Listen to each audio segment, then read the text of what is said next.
एक बार फिर आपका स्वागत है, अभिनंदन है आपके अपने YouTube channel Aryan institute Allahabad में। दोस्तों, जैसा कि आप बोर्ड पर देख पा रहे हैं, आज एक बार फिर आपसे बात करने वाले हैं यूपी लेखपाल 8085 भर्ती परीक्षा 2022 के संदर्भ में। आप सभी को पता है, आपके जो यूपी लेखपाल की परीक्षा अभी संपन्न हुई, वह 31 जुलाई को धांधली के आरोपों से घिरी हुई आपकी परीक्षा संपन्न हुई है।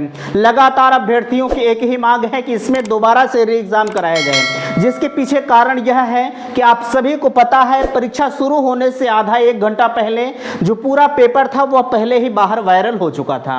ठीक है, इसी चीज को लेकर अभ्यर्थी की एक ही मांगे हैं कि दोबारा से परीक्षा को लेकर जो री एग्जाम का मामला होता है उसे कराया जाए। फिलहाल के लिए आपके सामने एक चिट वायरल हो रही है, आप देख पा रहे हैं, विवादित 5 से 6 प्रश्न, क्या सभी को मिलेगा कॉमन नंबर। देखिए, जहां तक कॉमन नंबर का सवाल है, मैं आपसे बताना चाहूंगा, बिल्कुल 5 से 6 क्वेश्चन विवादित हैं, लेकिन इन विवादों के घेरे में घिरा 5 से 6 नंबर, क्या सभी को मिलेगा कॉमन नंबर। आपने अभी जो ऑफिशियल आंसर की जारी हुई है उस आंसर की में आपने आंसर मिलाया होगा, ठीक है। लेकिन जहां तक सवाल है सभी को कॉमन नंबर मिलने का, अभी एक चीज ध्यान दीजिएगा, आपका जो ऑब्जेक्शन है वह 7 तारीख तक लिया जाएगा। उसके बाद एक संशोधित आंसर की निकल कर आएगी, उसके बाद आपको जो फाइनल रिजल्ट जब आपका निकल कर आएगा, तब आप 5 से 6 नंबर 7 नंबर जो भी आयोग की तरफ से आता है आप उसे जोड़ सकते हैं। लेकिन फिलहाल के लिए अगर जो अभी कह रहा है कि 5 से 6 नंबर जोड़कर आपके लिए आंसर की जारी हुई है, तो पूरी तरह से निराधार है, कोई यह हर लोग गलत कह रहे हैं, ठीक है। अभी आप इसको बिल्कुल ना मानकर चलिएगा, जैसे ही आपकी संशोधित आंसर की जारी होती है तब आप अपने जो भी आपका नंबर बढ़ा रहेगा या घटा रहेगा। देखिए, इस कंडीशन में जहां कॉमन नंबर का मामला होता है वहां आपका नंबर घट भी सकता है और बढ़ भी सकता है, दोनों चांसेस होते हैं, 50-50% के दोनों चांसेस होते हैं। सवाल आता है कि क्या सभी को मिलेगा। भैया, जब आपका जो क्वेश्चन सही है और आयोग ने उसे भी वही सही माना, तो आपको तो उसमें मिलेगा नहीं। जिनका वह क्वेश्चन गलत होगा और आयोग के द्वारा दिया गया जो उत्तर होगा वो उसमें मैच नहीं करेगा, तब जाके उनको कॉमन नंबर मिलेगा। लेकिन आपने पहलवे से सही किया है और आयोग ने भी वही चीज मान लिया है, उस कंडीशन में आपको कॉमन नंबर नहीं मिलेगा। यह चीज आप ध्यान दीजिएगा, ठीक है। चलिए, यहां लिखा जा रहा है सरकार पर कुछ भड़ास। बिल्कुल आप सभी को पता है, हमारे यहाँ जितने भी परीक्षाएं हो रही हैं सब धांधली के आरोपों में घिर रही हैं, ठीक है। कोई भी परीक्षा पारदर्शी तरीके से नहीं कराई जा रही है। अब ऐसे में तो सवाल उठना लाजमी है कि क्या परीक्षा कैसे कराई जाए, पूरी परीक्षा में पारदर्शिता किस प्रकार से बरती जाए, ठीक है। तो जाहिर सी बात है, हर विद्यार्थी के मन में सवाल उठता है। मैं आपसे कहना चाहूंगा, आपकी जो यूपी लेखपाल की परीक्षा है, आपने हजारों रुपए देकर कोचिंग संस्थान में किसी से कोर्स खरीदा है, किसी से ऑफलाइन पढ़ा है, ऑनलाइन पढ़ा है, हर जगह आपने पढ़ा है, ठीक है। मैं एक निवेदन आपसे करूंगा कि अगर आप री एग्जाम के पक्ष में हैं, अभी फिलहाल के लिए आगे का हमारा मामला बचा है, लेकिन अब बात आ ही गई तो आप सुनिए, ठीक है। आप जहां भी पढ़े हैं, जिस संस्थान में पढ़े हैं, उस संस्थान से आप बात करके अपनी आवाज को उठाने का प्रयास करवाएं, ठीक है। ऐसा तो है नहीं कि अगर आपकी बात वो नहीं मानेंगे, आप उनके पास जाइए, हम अपने स्तर से, हमारे स्तर से जो कुछ हो पाएगा हम करेंगे। लेकिन आपने जहां पढ़ा है, जैसे भी पढ़ा है, आपने ऑनलाइन पढ़ा है, ऑफलाइन पढ़ा है, आप उनसे कहिए कि भैया हमारी आवाज को आप क्यों नहीं उठाते, ठीक है। वो जरूर आपकी बात को वैसे संभवतः सुनेंगे। फिलहाल के लिए एक शेर हमें याद आ रहा है इस सरकार पर, ठीक है। कहना है कि ये सरकार आवाम पर इस कदर एहसान करती है। 1 मिनट का वक्त आपका लेंगे, आप ध्यान से सुनते हुए चलेंगे, इतना अच्छा लगता है यार, क्या बताएं। जब आप सुनेंगे एकदम प्रत्यक्ष रूप से सारी चीजें इस शेर में निचोड़ आती हैं, ठीक है। कहना है कि ये सरकार आवाम पर इस कदर एहसान करती है, पहले छीन लेती है आंखें फिर चश्मे दान करती हैं, गधे पर बैठने की औकात नहीं घुड़सवार बन बैठे हैं। कहना है कि गधे पर बैठने की औकात नहीं घुड़सवार बन बैठे हैं, मेरे देश के चोर बड़े सातिर है, सबके सब चौकीदार बन बैठे हैं, सबके सब चौकीदार बन बैठे हैं। मेरे दोस्त, एक चीज मैं आपसे कहना चाहूंगा, अगर आपको यह पसंद आया होगा तो प्लीज आप कमेंट सेक्शन में मुझे यह जरूर बताइएगा। हमेशा मैं आपकी आवाज को उठाने का प्रयास कर रहा हूं, आप भी जहां भी हैं अपने स्तर से अपनी आवाज को उठाने का प्रयास कीजिए। खैर, देखिए, चलिए हम बात करते हैं आपसे, आखिरकार पेपर लीक कब तक चलेगा। ठीक है, मैं आपसे पूछना चाहता हूं, आप इस वीडियो को शेयर जरूर कीजिएगा। मैं सरकार से पूछना चाहता हूं, आपके पास इतनी सुरक्षा व्यवस्था नहीं है कि आप एक पेपर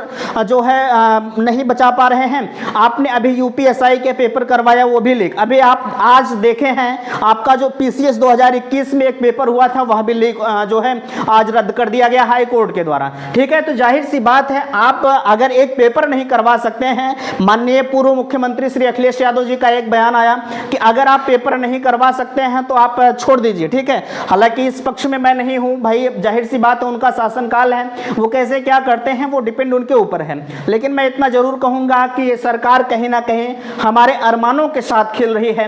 अगर एक परीक्षा लीक होती है तो हमारी अंतरात्मा जानती है, हम इतना मेहनत करके तैयारी करते हैं, हमें मिलता क्या है, आप खुद इतने समझदार हैं, समझ सकते हैं। ठीक है, चलिए हमने यहाँ एक सर्वे करवाया है। उस सर्वे में आपकी लगभग हमने देखा कि 70% अभ्यर्थियों की एक ही मांग है कि री एग्जाम कराया जाए।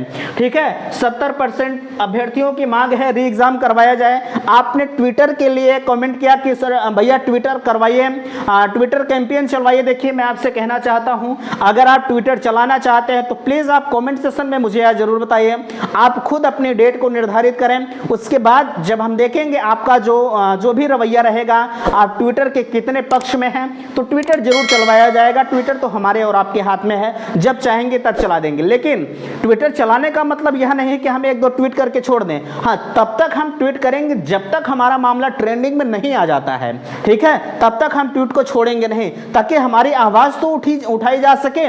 ठीक है, हमारी और आपकी आवाज को उठाने वाला कोई नहीं है। ये सरकार चाहती है कि 2024 में चुनाव है, ये टारगेट उसी को कर रही है, ये जान लीजिए। अगर ये आपका जो रिजल्ट है 1 साल बाद देने की बात करें तो जरा सा विचार करें, अगर 1 साल बाद ये रिजल्ट देंगे, रिजल्ट के बाद वैसे मामला कोर्ट जाएगा, ये तो अटल सत्य है एकदम। ठीक है, चलिए देखिए यहां लिखा जा रहा है यूपीएसआई की तरह मामला कोर्ट जाना तय 100%, ये दावा है। ठीक है, आपका जो अभी आपने देखा 9534 यूपीएसआई का मामला है, रिजल्ट तो महोदय ने जारी कर दिया। ठीक है, रिजल्ट तो महोदय ने जारी कर दिया, लेकिन जो आपका मामला है ये तो कोर्ट में जाकर अटक गया। लोग कह रहे हैं कि जो है ये मेडिकल हो रहा है, अभी कहीं कुछ नहीं हो रहा है, आप ध्यान दीजिएगा। ठीक है, अगर कोई कह रहा है तो आपको बरगलाने का काम कर रहा है। यह भी सत्य है कि यूपीएसआई 8085 पदों का जो मामला है, यह प्रबल सत्य है कि कोर्ट जाएगा, और जिस तरह से यूपीएसआई का मामला अटका पड़ा हुआ है कोर्ट में, उसी तरह से आपका जो लेखपाल है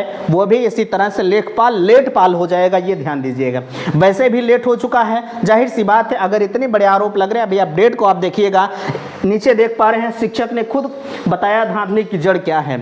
अब मैं आपके सामने उस अपडेट से रूबरू कराने का प्रयास करता हूं, जो खुद शिक्षक ने बताया है कि भैया धांधली किस प्रकार से कैसे होती है। ठीक है, तो चलिए देखिए आपके सामने अपडेट लगा है, बेहतरीन तरीके से आप देख पा रहे हैं। अच्छा, एक अपडेट आप देख पा रहे होंगे, कोई छात्र है वह अपनी जिंदगी से उब गया। मेरे दोस्त एक चीज ध्यान दीजिएगा, पढ़ाई करते करते यह नहीं है कि आप किसी परीक्षा में फेल हो गए तो आपकी जिंदगी वही समाप्त हो गई। जिंदगी बहुत बड़ी है, जिंदगी बहुत लंबी है, इस वजह से आप बेहतर करने का प्रयास करें।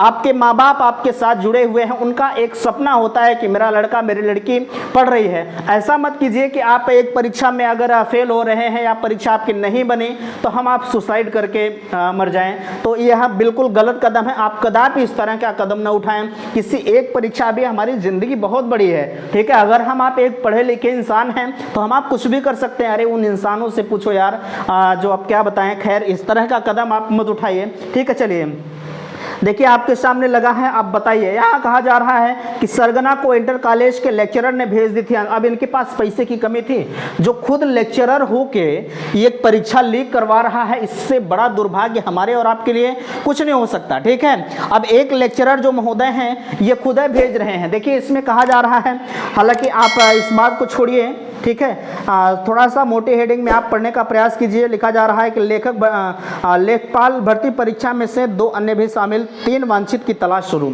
ठीक है, यह तो बात की बात है। फिलहाल के लिए यह कहीं ना कहीं हमारे और आपके लिए दुर्भाग्यपूर्ण है। ठीक है, आगे यहाँ देख पा रहे हैं नकल के बाहर लगाई गई ड्यूटी। नकल के लिए बाहरी एक चीज विचार करें, अगर आपका सेंटर गवर्नमेंट कॉलेज में गया है तो आपको बाहरी कक्षा निरीक्षक की ड्यूटी लगाने की क्या जरूरत है? ठीक है, जाहिर सी बात है कहीं ना कहीं एग्जाम्पल हमें मिलता है एक नकल का। वैसे गवर्नमेंट टीचर तो जो होंगे, ये तो लेक्चरर की ये कहीं ना कहीं कुछ अपवाद हर जगह होते हैं, ठीक है। ये करवा रहा था तो ये कहीं ना कहीं बहुत बड़ा घुसखोर था, ठीक है। अब नकल के लिए जब बाहरी लगवा देंगे तो भाई जाहिर सी बात है, जब एक बेरोजगार युवा होगा पैसे के लिए तो कुछ भी करेगा, ठीक है। चलिए देखिए, यहाँ लिखा जा रहा है कि मैं शिक्षक साल्वर के गैंग के जाल में फंस गया, ठीक है। ये महोदय कल हमने देखा, हमारे पास भी मैसेज आया, ये महोदय रो रहे थे फूट फूट कर, ठीक है। अब रोने से कुछ नहीं होगा, आपको तो जेल के सलाखों में जाना है, ठीक है। इसमें ज़्यादा बात करने की ज़रूरत नहीं है। यहाँ इन्होंने बताया कि बड़े बड़े लोग शामिल, जो कॉलम में बंद है आप उसे देखेंगे। कहा जा रहा है कि जयसिंह ने पूछताछ के बाद बताया कि मामले में बहुत बड़े बड़े लोग शामिल हैं, पकड़ा जाए तो बड़े स्तर पर खुलासा होगा। जहाँ जवाब वाली सीट बनती है वहीं से पेपर लीक हो जाता है, जहाँ से OMR आपकी बनती है वहीं से ही पेपर लीक हो जाता है। अब कैसे लीक होता है हमारे और आपके जानने की बस की बात नहीं है, ठीक है। अब जरा सा विचार करें किस प्रकार से लीक हो जाता है, वो वही समझ पाएंगे भैया। अब क्या बताएं हम आपको, हमारे और आपके लिए दुर्भाग्यपूर्ण है, ठीक है। अच्छा, इसमें कहा जा रहा है कि वहीं पेपर लीक हो जाता है, ठीक। ऐसे ही जांच की जाए तो ऐसे कैसे हो रहा है। जयसिंह ने बताया कि साल्वर गिरोह इतना चालाक कि वह परीक्षार्थी के मूल दस्तावेज अपने पास रख लेते हैं और एक बार में वह गिरोह 16 से 20 लाख रुपए की डील कर लेते हैं, ठीक है। शिक्षक महोदय कह रहे हैं कि मेरा भविष्य तबाह हो गया, तबाह काहे नहीं हो जाएगा। जब आप इतना गलत करेंगे तो जाहिर सी बात है, आप एक रोजगार युवक इंसान थे, आप बेरोजगारों के साथ खिलवाड़ कर रहे थे, तो उनकी आह तो कहीं ना कहीं आपको लगेगी ही, ठीक है। उम्मीद करते हैं कि बातें आपको समझ में आई होंगी। जहां तक सवाल है री एग्जाम का, तो मैं आपसे पूछना चाहूंगा, री एग्जाम तो बिल्कुल आप चाहते हैं, क्योंकि सर्वे में आपका यह निकल कर आया है। रही बात ट्विटर कैंपेन की, तो आप ट्विटर कब करवाते हैं, कब चलवाते हैं, प्लीज आप कमेंट सेशन में मुझे जरूर बताइएगा। वीडियो यहीं तक समाप्त करते हैं। थैंक्स, धन्यवाद।